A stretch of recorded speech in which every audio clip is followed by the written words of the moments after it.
سلمان صاحب، سب سے پہلے تو میں یہ جاننا چاہتی ہوں کہ جو تبدیلی وہاں آئی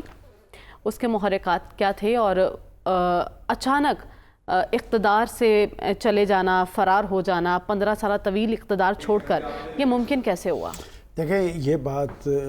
درست ہے کہ اس کا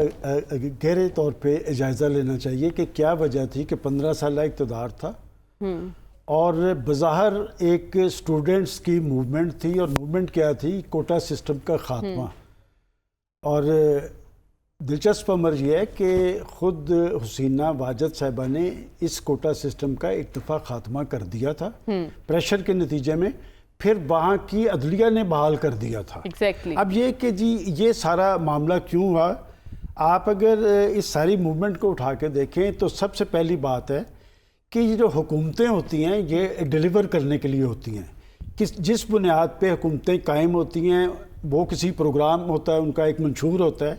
اس پر عمل پیرا ہونا ہوتا ہے، اور پھر جو حکومتیں اپنا اصل کام چھوڑ کے اپنی سیاسی مخالفین پر ان کا جینا اجیرن کر دیتی ہیں تو پھر ان کا جو اصل ہدف ہے وہ ہٹ جاتا ہے۔ اور تیسری اہم بات یہ ہے کہ آج کی دنیا میں یہ جو نوجوان ہیں یہ ایک بڑی قوت کے طور پہ سامنے آئے ہیں، اور ویسے بھی اگر آپ سیاسی تاریخ اٹھا کے دیکھ لیں کہ جب کسی ملک اور معاشرے میں نوجوان جو تہیہ کر لیں کہ انہوں نے تبدیلی لے کے آنی ہے تو وہ تبدیلی آ جاتی ہے۔ اور ویسے تو حضرت اقبال تو اس میں بہت کچھ کہہ چکے ہیں کہ وہ تو صرف نوجوانوں کو ہی ایک مستقبل کے حوالے سے بڑی امپورٹنس دیتے ہیں اور وہ اسے شاہین کے مترادف قرار دیتے ہیں۔ اب بات یہ کہ یہ سب کچھ کیا ہوا، دلچسپ ایک بات اور ہے، کوئی دنیا کا ایسا دانشور جرنلسٹ نہیں جو 3 دن پہلے تک یہ فورسی کر چکا ہوگا اس موومنٹ کے نتیجے میں حکومت گر جائے گی۔ لیکن تھا کیا، وہاں پر سیاسی جماعتیں عملاً ساکت کر دی گئی تھی، اور جتنے بھی مخالفین تھے آپ دیکھیں کہ جماعت اس کے گیت گائے جا رہے تھے معاشی ترقی، دیکھیں معاشی ترقی ہوئی، میں یہی تو بتا رہا ہوں کہ انہوں نے ایک طرف معاشی ترقی، ہم یہاں پر بیٹھ کے مثال دیتے تھے کہ بنگلہ دیش آگے نکل گیا، لیکن تھا کیا، وہاں پر انہوں نے سیاسی مخالفین کا جیرن کر دیا تھا، اور وہ لوگ جو 71 کے اندر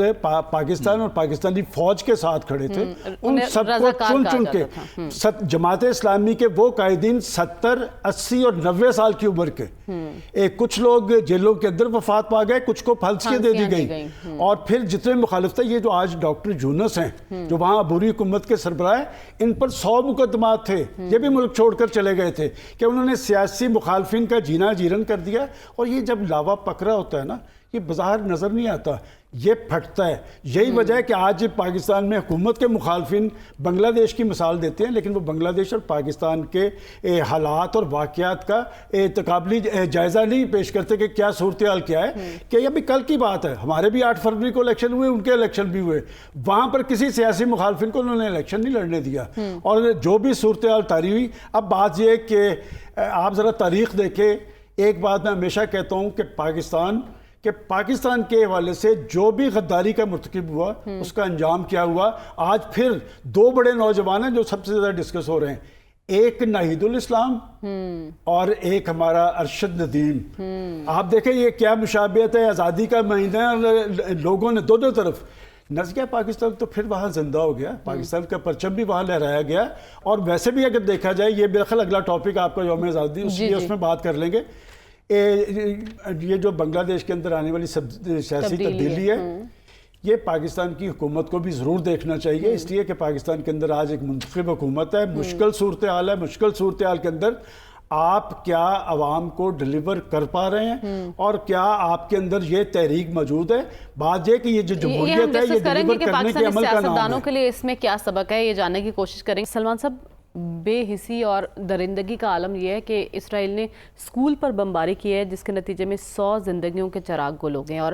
سب خاموش ہیں۔ دیکھیں بات یہ کہ ایک طرف جنگ بندی کی بات ہو رہی تھی، دوسری طرف اسماعیل ہانیہ کی ٹارگٹ کلنگ، اور اب یہ پناہ گزینوں کا کیمپ تھا، اس کے اسکول پہ انہوں نے بمباری کی اور بچے شہید ہوئے ہیں۔ بات یہ کہ اس کے ہاں کوئی انسانیت نہیں ہے، اور سب سے افسوسناک بات یہ ہے کہ مشرق اور مغرب دونوں کو سانپ سونگا پڑا ہے اور خاموشی سے بیٹھے ہیں، اور عالم اسلام فلسطینیوں سے یکجہتی کا اظہار کرتا ہے وہ یکجہتی کا اظہار نہ کرے، وہ صرف ایک ہفتے کے لیے اپنے سفارتکار واپس بلا لے تو یہ اسرائیل سرنڈر کر جائے گا۔ دراصل کسی نہ کسی سطح پر اسرائیل کو شے حاصل ہے ہمارے ملکوں کی، جس کی وجہ سے وہ اس نسل کشی کے پروگرام پہ عمل پیرا ہے، اور وہ تو آخری فلسطین کو بھی تہہ تہہ کرنا چاہتا ہے۔ بات یہ ہمارے لیے لمحہ فکری ہے، یہ نبیوں کی سرزمین ہے، اس سے ہماری ایک جذباتی وابستگی تھی۔ ہم فلسطینیوں سے یکجہتی کا اظہار کرتے ہیں، افسوس ہم اسرائیل کی مذمت نہیں کرتے، اور یہ اسی کا فائدہ وہ اٹھا رہا ہے۔ ٹھیک، سلمان صاحب سب سے پہلے تو بتائیے کہ ہم واقعی آزاد قوم ہیں؟ یہ بڑا سینسٹیو سوال آپ نے کیا ہے۔ بات یہ کہ پاکستان جن مقاصد کے لیے بنا تھا، کیا ہم وہ مقاصد پا سکے؟ حضرت اقبال کی جو سوچ اور اپروچ اور فکر تھی، اور قائد اعظم کے جو فرمودات ہے، وہ تو ایک ایسی تجربہ گاہ بنانا چاہ رہے تھے جو دنیا کے لیے مشعل راہ ہو، جس میں حکومتیں جو ہیں وہ ڈیلیور کرتی نظر آئیں۔ ایک آئیڈیل اسلامی جمہوری مملکت کا تصور تھا، لیکن پاکستان بننے کے بعد ویسے تو وہ ایک، اب آپ نے یہ سوال کیا ہے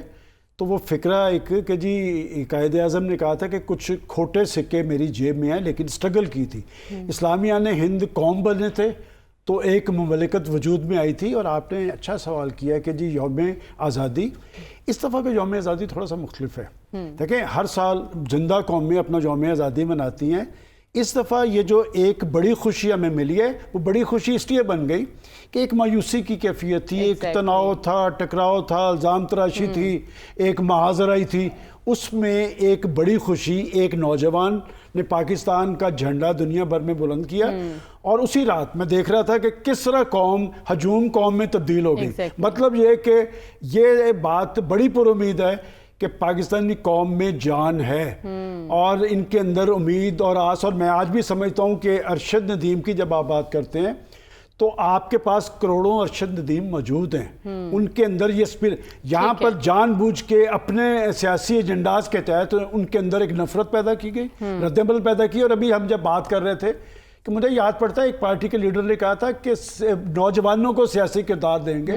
لیکن جب کردار دینے کا موقع آیا تو وہی موقع پرست، وہی ابن الوقت، وہی خاندانی بات جو انہیں اکاموڈیٹ کیا گیا۔ آپ نے بڑا خوبصورت فقرہ بولا ہے کہ ارشد ندیم کو نے ایک ہجوم کو قوم میں بدل دیا۔ سلمان صاحب،